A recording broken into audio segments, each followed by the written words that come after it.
Les enfants ne font pas ce que nous disons, ils font ce qu'ils ressentent. Bonjour à tous et à toutes, c'est Laetitia et bienvenue dans l'Académie des hypersensibles. Bienvenue dans ce podcast dédié aux parents d'enfants hypersensibles. Alors avez-vous déjà entendu quelqu'un dire que votre enfant exagère? Que ce qu'il fait, c'est du cinéma. C'est frustrant, non? On se sent incompris, on se sent jugé. Aujourd'hui, on va remettre les choses au clair. On va parler d'un sujet qui revient souvent. Non, les enfants hypersensibles ne sont pas capricieux. Si vous avez un enfant hypersensible, il est probable que vous ayez déjà entendu des remarques comme « il exagère tout »,« il en fait trop »,« il teste tes limites » ou encore « il fait un caprice ». Ces phrases, elles peuvent être blessantes, car elles ne prennent pas en compte la réalité de l'hypersensibilité. Alors pourquoi votre enfant réagit-il si fortement à certaines situations? Pourquoi semble-t-il parfois si imprévisible? La première chose à bien comprendre, c'est que votre enfant ne fait pas exprès. Son cerveau, et plus particulièrement son système nerveux, traite les informations différemment. Une émotion, une sensation ou un changement dans son environnement peuvent être vécus avec une intensité beaucoup plus forte que chez d'autres enfants. Il ne cherche pas à vous manipuler, il exprime simplement un trop-plein émotionnel qu'il ne sait pas encore réguler. Prenons un exemple. Imaginez que votre enfant il se mette à pleurer parce que vous avez coupé son sandwich en triangle au lieu de le couper en rectangle. Alors d'un regard extérieur, cela peut sembler exagéré, voire complètement absurde. Pourtant, derrière ce comportement, il y a un besoin non satisfait. Peut-être qu'il a besoin de repères stables, de rituels rassurants. Son cerveau perçoit ce changement comme une menace et sa réaction, elle est instinctive. Je vais vous donner un autre exemple. Vous rentrez d'une journée de travail et votre enfant, il s'effondre l'âme parce que vous lui demandez de ranger ses jouets. Là encore, ce n'est pas un caprice. Votre enfant a peut-être accumulé des émotions tout au long de la journée. Et cette simple demande devient la goutte d'eau qui fait déborder le vase. Et vous? Avez-vous déjà observé ce type de réaction chez votre enfant? Vous êtes-vous déjà senti démuni face à son émotion intense? C'est normal et vous n'êtes pas seul. Alors que faire face à ces réactions? Tout d'abord observer et identifier le besoin derrière le comportement. Derrière un caprice, il y a souvent une fatigue, peut-être une faim, un besoin de connexion, un besoin de sécurité. En fait, prenez un instant pour vous demander de quoi votre enfant il a besoin en ce moment. Puis peut-être que vous pouvez lui demander directement de quoi tu as besoin là. Et puis c'est aussi accueillir les émotions mais sans les minimiser. Dire ce n'est pas grave ou arrête de pleurer, ça ne va pas l'aider à se calmer.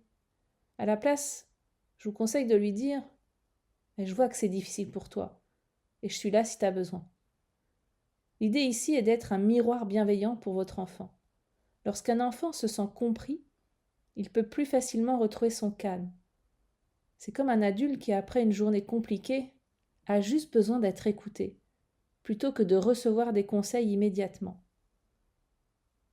Ensuite, vous pouvez lui donner des outils pour exprimer ses émotions autrement. Quand il sera plus calme, évidemment, vous pouvez l'aider à mettre des mots sur ce qu'il a ressenti et lui proposer des alternatives pour la prochaine fois. Prenons un instant pour imaginer. Un enfant hypersensible, c'est un peu comme une éponge émotionnelle.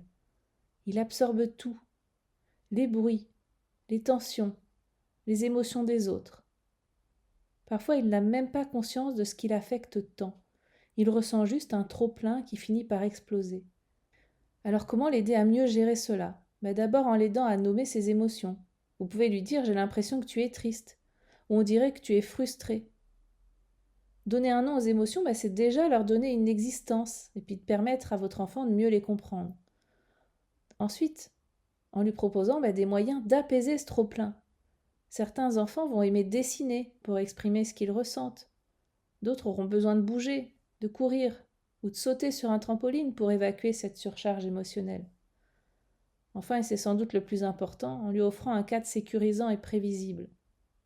Les enfants hypersensibles ont besoin de repères. Un cadre structurant les aide à se sentir en sécurité et à éviter de se sentir dépassés par leurs émotions. Et puis, c'est important de sortir de la croyance que votre enfant vous veut du mal. Face aux crises répétées, il est facile de tomber dans ce piège. Il le fait exprès pour me pousser à bout. Mais en réalité, un enfant hypersensible ne cherche pas à nuire à ses parents. Il exprime un malaise qu'il ne sait pas encore gérer autrement. Il n'est pas contre vous.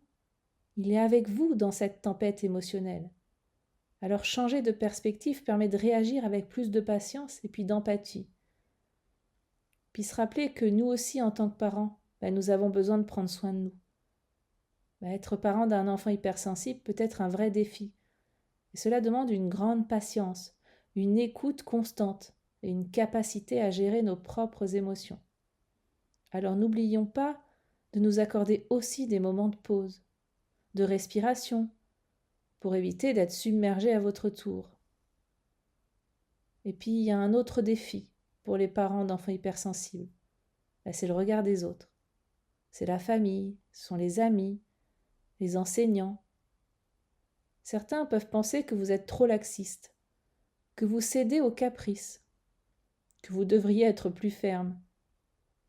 Ces remarques, elles peuvent être difficiles à entendre, surtout quand elles viennent de personnes proches. Alors rappelez-vous que vous êtes le parent de votre enfant, que vous le connaissez mieux que personne. Il est essentiel d'affirmer votre posture, de poser vos limites et d'expliquer, si besoin, que votre approche est basée sur la compréhension et l'accompagnement des émotions, et non sur une permissivité sans cadre. Alors j'espère que cet épisode vous aura apporté des clés et des réponses, qui vous aura peut-être rassuré, qui vous aura permis de prendre du recul sur ce que vous vivez avec votre enfant. En tout cas, si vous le souhaitez être alerté des prochains épisodes, je vous conseille vivement de vous abonner. Et bien sûr, si vous sentez que vous avez besoin d'être accompagné, vous pouvez m'écrire. Alors merci de m'avoir écouté, et puis à très vite dans un prochain épisode.